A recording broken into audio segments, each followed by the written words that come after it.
In today's video, I am going to be breaking down the pass and screen basketball offense, very super simple 5-out play that you can run with your team.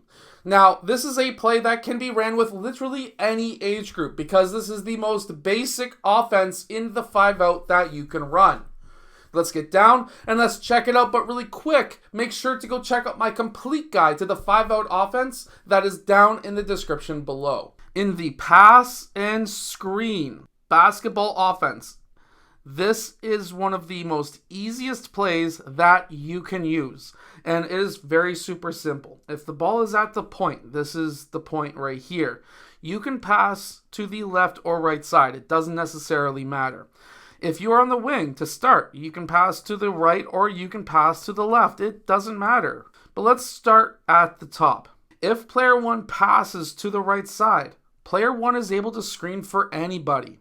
So you can have it set up where he can screen for the ball, you can have it set up where he can screen away, or you can even set it up where player 1 can cut, and when he cuts, he can make the decision after he cuts. Does he set the screen for player 3, or does he set the screen for player 2?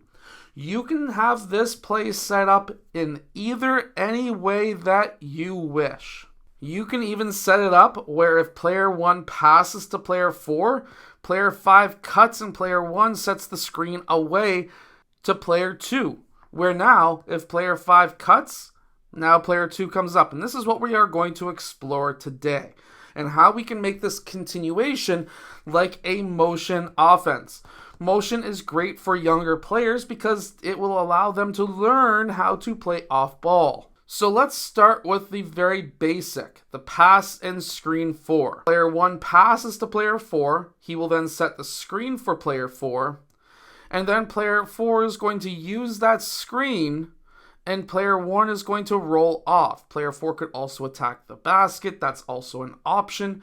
Player 4 could take the 3-point shot. He could finish at the rim, or he could pass to player 1 who is rolling to the basket, who could get the layup. This is all options.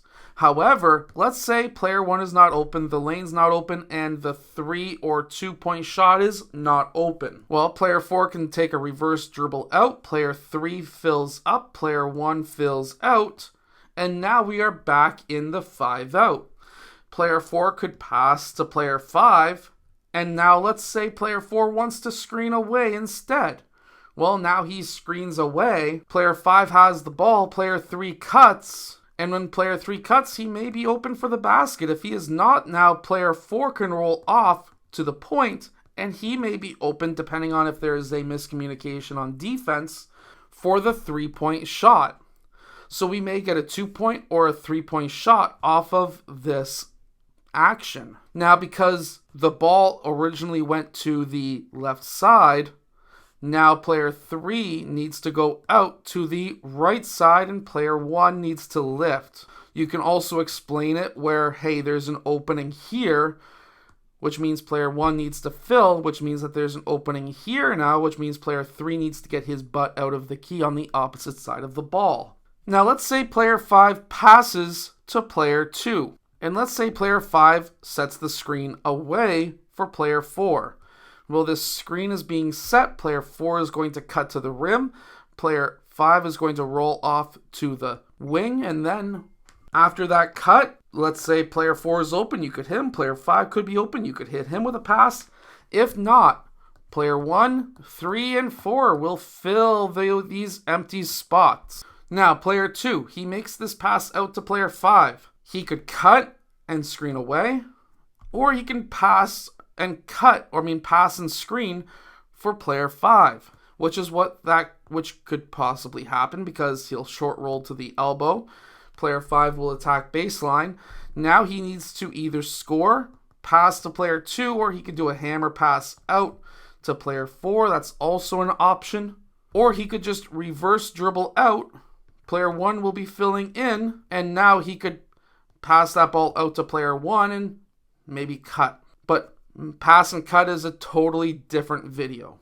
A more advanced version of the pass and screen is if we have player 1 passing to player 4, player 5 making a cut, which gives player 4 an initial option to pass to, and player 1 setting that screen away for player 3. Now, with this all happening, now player 4 has 3 options. He can pass to 5, he can pass to 3, or he can ignore everybody and pass over to player 2.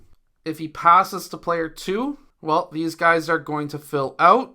And now, remember, 2 positions away, cuts to the basket, player 4 then sets the screen away, just like before. This gives, again, another option for player 2 to pass to. They all fill in, player 3 fills out. Let's say player 2 passed to player 1. Now this is where it gets very advanced. You don't have to run this option, especially if you're running with younger kids. You don't need to use this option. But remember, 2 passes away in the opposite direction. Pretend this is a circle. Player 3 can do a high cut. Player 2 can set a back screen. For player 5, we could go and hopefully pass to the high post. Player 2 is setting the back screen for player 5, and hopefully a pass down to player 5 for the layup. But this just gives you an option out of that 5 out, running the same rules as you were just running with the other passes. I hope that this video helps you. If it has, hit that like button and subscribe. Make sure to go check out the complete guide to the 5 out offense that is down in the description below. And I will see you guys again in my next video.